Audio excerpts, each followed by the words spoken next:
Hello everybody, and welcome to another video. Today we're going to be talking about the Scrapper Elite specialization for the Engineer, which was revealed early in part through MMORPG.com. What's fairly exciting about this article was, unlike previous weeks where ArenaNet have given early access and early reveal permission to some third-party website with regard to an Elite specialization, instead of just giving us essentially worded slightly different all the information that will be coming in tomorrow's blog post, MMORPG went with a slightly different stance, and there's still some things up in the air as to how they'll work. We get a brief taste of some of the mechanics, we get an interview with one of the devs, and some description about the hammer, but not the entire picture. So there will be reason to check out tomorrow's blog post that ArenaNet themselves release, and I think that's pretty okay, considering how much information really comes out with these Elite specs. So, engineers, listen up, you're finally getting your Elite specialization, and no, it is not called Forge.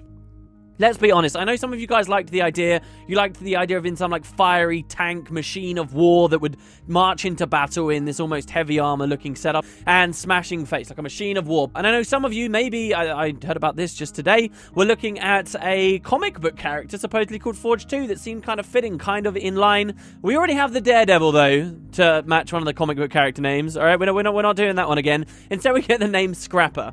Scrapper, I personally, as I mentioned in yesterday's video with the idea of this leak, I very much enjoy. I think Scrapper is a much better name. To me, it's actually a more standard class name. It's a class I think most people are familiar with in the MMO circuit from City of Heroes. There's been a lot of messages of people saying, oh, rest in peace, City of Heroes. This was, of course, another MMO published by NCSoft and actually got pulled while it seems to still have a fairly large population. A lot of people are still kind of salty about that. Scrapper's okay. There is kind of an interesting lore quirk to this, though, in that Scrapper was already used in the game. ArenaNet, as they release more and more Elite specializations, are going to find this, not just through stat sets they already have, not just through PvP title names that they already have, but sometimes it's going to be genuine lore too. And so the Scrapper was something related to the Iron Legion and the Black Citadel and kind of Char hierarchy. Now, I say Iron Legion specifically because I don't think we really have examples that the other High Legions are using this, and I can't imagine so much there to be Scrappers as a common term being used by, like, the Ash Legion or the Blood Legion. But so here's the idea. Some Char will be referred to as Scrappers. Scrappers, and I'm going to pull this information straight from the wiki, Scrapper is a term used to refer to a warband undergoing punishment duties usually assigned by the commanding Centurion. So their Centurion is kind of in charge of them. And in fact, during the personal story, any Char players listening right now, if you've done the personal story, congratulations, you are a Centurion. Did you not realize that? Well, probably you didn't, because it just gets given to you as a promotion in a mail randomly and arbitrarily, and you never really perform any Centurion duties, but let's ignore that. You are a Centurion. And so if, you know, your warband is bad, as punishment, you may assign them to a kind of punishment duty. A Scrapper warband, so this would actually be multiple Chara Scrappers at once, is commonly tasked with duties such as menial labor, salvaging, or otherwise tasks which are below the assignment of a normal warband. While Scrapper is commonly a temporary position a warband endures, it can also be permanently applied as a label for any warband which is consistently insubordinate, unreliable, or troublesome. And so if you're a Char and you are an engineer and you Elite specialize as a Scrapper, in a funny way, it's almost like a derogatory thing. I'm glad ArenaNet, if they knew about this law, I'm glad that they weren't like, oh, we can't use it for this reason, we don't want to play. You know, it's just a fun little quirk. I think this is kind of cool. These warbands are low within Char society and are commonly given little respect. When a Gladium may be regarded as one without honor and sometimes looked upon with pity, a Char known as a Scrapper is seen as an untrustworthy troublemaker. And, you know, the Char are very militaristic, and I guess what ArenaNet are doing with this kind of story and idea is, you know, you've got people in the military, one person consistently makes mistakes, and everyone is punished for that reason. I think this is kind of tapping into that same thing. So that's what Scrapper was before, and of course, this is the Elite Specialization name. Now, let's talk about mechanics a little bit. We've heard in this post that the new type of utility skills are going to be called Gyrobots. We've been using the term drone up until now. They're gyros or gyrobots, or we'll see exactly what their term is. But these are little floating things you can see joining the Scrapper we see in the original Heart of Thorns trailer. They are described as floating machines of death, so they'll have offensive capability, supporting and burning, I think is what they said. So, you know, maybe some combi application in there as well. And so for this, you might think, well, what exactly is the angling of this elite specialization? I talked yesterday about how each elite specialization we've had has been leaning in a certain direction. So Tempest and Herald have been frontline supporters. The Reaper has been a heavy DPS class. What exactly was the leaning here? Well, MMORPG describe it, and I don't know whether they get this from ArenaNet or not, but they describe it to be a tank-like take on the Engineer. And some of the examples we hear in this post certainly do seem to be in that control playstyle. We don't hear about Taunt or anything, for example, but we do hear about some defensive stuff, and we'll get into that very soon. So there are also new tool belt skills. Tool belt skills, for those of you who don't play Engineer, these are your F abilities. So the way the Engineer works is they don't have weapon swap, but every utility skill they equip, they get not just the utility skill, but they get another version of it with a different functionality, but, you know, thematically similar functionality on their F bar up above. And so that is not being removed with the Scrapper. There was maybe a question of, is this going to go away and we'll have some kind of completely different mechanic? But no, this, and then Engineer may end up getting weapon swap added. Scrapper doesn't get weapon swap. I think some people were expecting that or hoping for that. Maybe, you know, a future elite specialization will provide that functionality. They don't get weapon swap, but they still get to keep these F abilities, and I guess that they'll have some new interaction with the new type of utility skills that give us these robots. All right, so before we go into that, let's look at the hammer too. Now, we hear about 3 skills on the hammer. We hear about the skill 3, the skill 4, and the skill 5.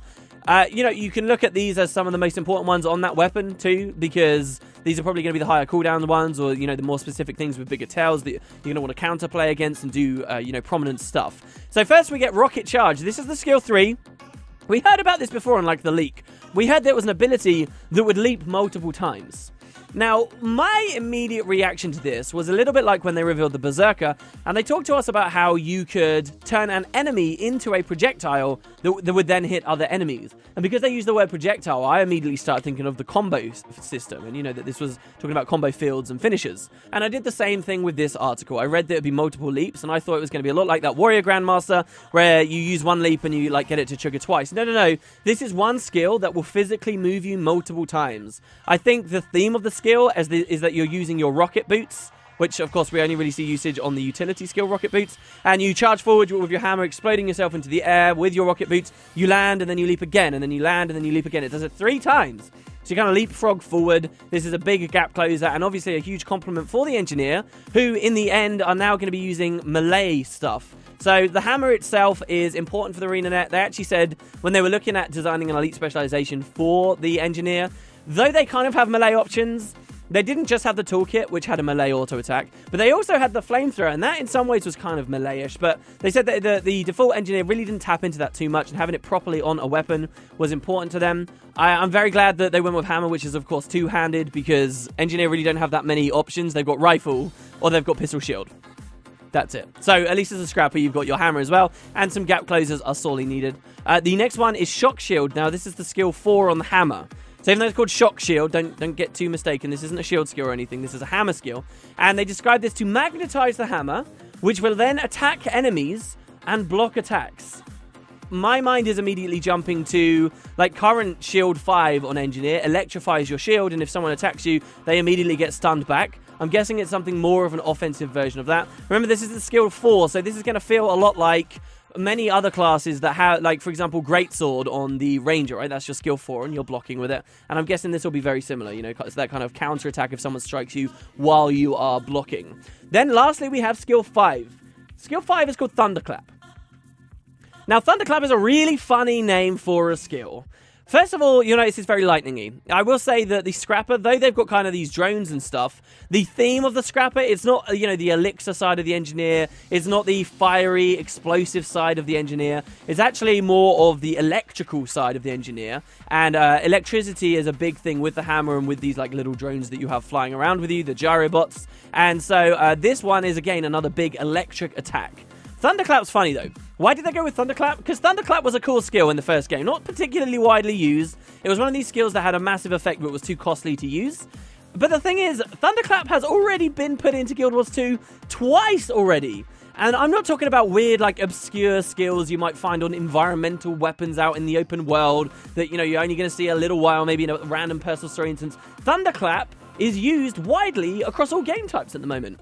Rangers, when they go downstate, have their delay skill on their skill 2, like everyone does, and they have Thunderclap. It's completely overpowered for what it's worth. It's got a huge range, really short animation time. It's AoE, it's a daze, and it's also a double strike too. And that means if you're trying to stomp, if you're on really low health and you're trying to stomp with Aegis to stop yourself from getting CC'd, they can use Thunderclap, break the Aegis, and then the same skill also damage you and end up killing you. There is so much overpowered about the Ranger downstate, but that skill's called Thunderclap.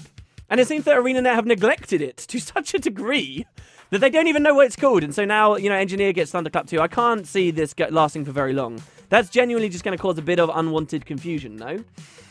And then it gets worse. The other example of Thunderclap already being used in the game is more excusable. This is the Lightning Hammer auto attack chain.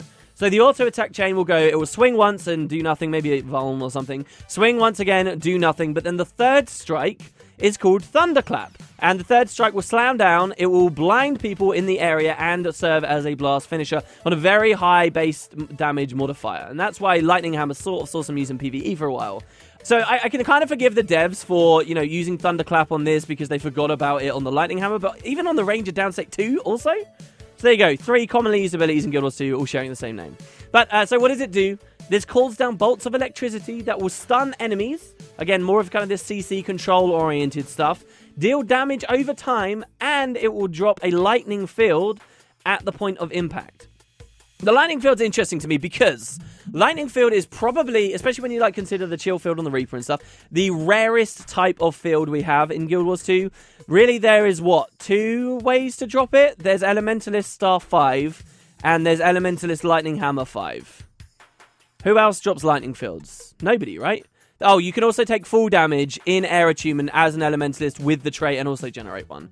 But I really can't think of any other examples. Maybe I'm missing like 1 or 2. But it's very rare. I think by default, a lot of us are going to imagine Thunderclap on the hammer for the Engineer to also drop that ring that stuns people as they pass through it. But there is potential, there is chance in this game to have a lightning field that doesn't have that circular electricity. For example, the Revenant in Jarlis, when they drop that road that grants stability, that is also actually a lightning field, even though thematically it doesn't look like it, and that's so that you could blast the road to give swiftness, and it's just kind of, you know, in terms of combat theme, really on point. So we could see the Thunderclap skill on the Scrapper not necessarily have like an AoE stun field, but it would work considering this seems to be like kind of a tanky control-ish kind of elite specialization. That's what we hear about the hammer. There is of course the auto attack, which may have an entire chain for itself, and the 2, which they'll reveal to us later.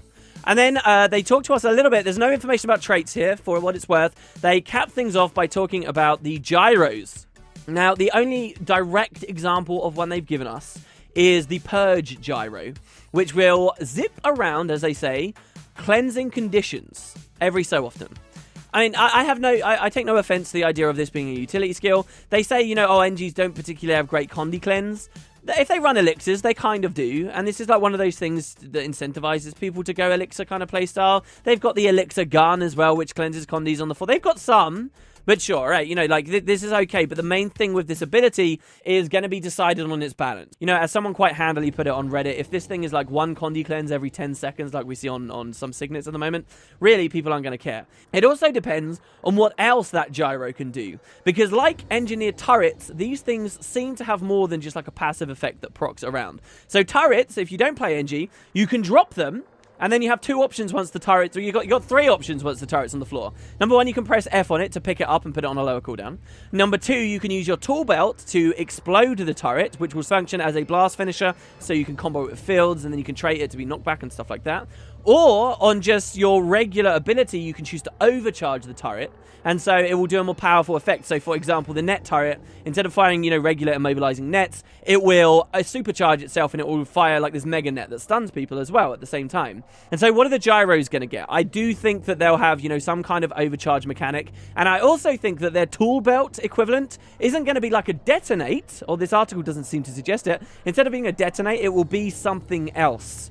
And I'll explain more on that in just a second. They do say in the interview at the bottom that multiple gyros are possible. I don't think that was really a question on many people's minds. We saw it in the initial trailer, but balance could have changed, let's be honest. So you can have multiple of them at the time. They seem to run around with you. This is fantastic. I don't think they're kind of this pure AI idea that I was worried about. They do seem to be much more like mobile turrets, so as you run, they'll hover around with you instead of going off and doing their own thing, like with, you know, the kind of raw AI we see on spirit weapons and clones and phantasms and minions and all that other stuff. they say that every single one comes with its own tool belt skill. That's specifically why I think that they don't have detonate. And then they also say this, that the gyros, they can stay close, or they can target enemies, suggesting them actually move over to enemies instead of being close to you, or seek out allies. And I think that's maybe what the F abilities will do rather than detonating them. They'll make them move to specific places. And they say, you know, it depends on a variety of factors what the gyros will do. And maybe those variety of factors isn't even just the way you use the skills in combat. Maybe it's the way you trait them. And this could be really fun. What I really conjure in my mind is the idea of these little Asuran golems we already see, like relay golems, sometimes in personal story instances or in various rare places out in the open world. They're these little tiny golems that zip around, you know, giving deliveries to people. Specifically, in the interview, it was given as an example that what you can consider with these guys is they're actually allies that can be given boons and stuff. So perhaps there's some kind of elixir synergy there. You know, you can smash an elixir at your feet and it will give a lot of boons to your gyros and buff them up. But ArenaNet's example is you could give them swiftness or super speed.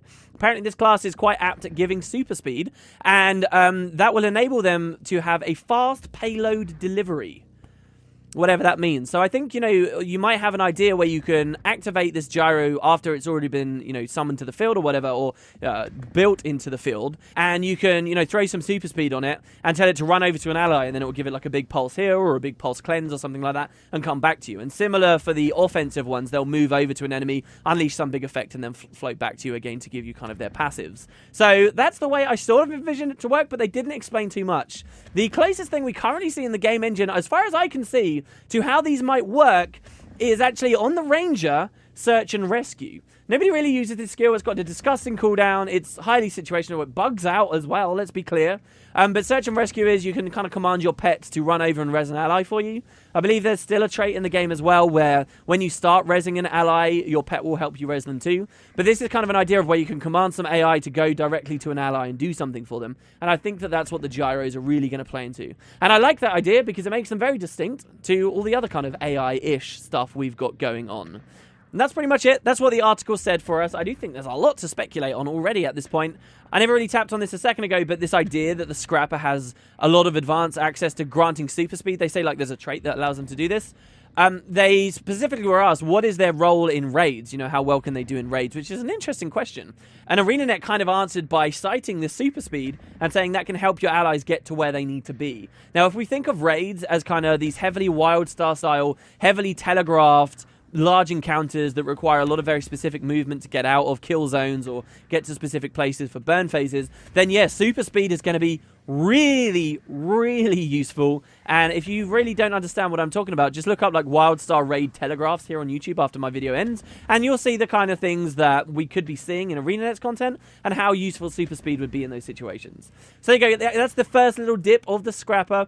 Tomorrow we'll get more information from ArenaNet and obviously the cap off at the end of the week for points of interest. I don't know how I'll do it. I don't want to be doing like news all week necessarily, but you know, if there's some really cool stuff, then maybe that's how we'll handle it. Let me know, guys. Scrapper, good name, bad name? Do you like the theme, the angling that they're going with? I'm not the hugest engineer player, but I do very much enjoy the engineer, and I like the idea of playing like an elixir gyrobot guy, maybe. Throw a kit in there too. Oh wait, we're running out of utility skills already. That's always been my problem with the engineer. Anyway, guys, hope you enjoyed. I'll catch you next time.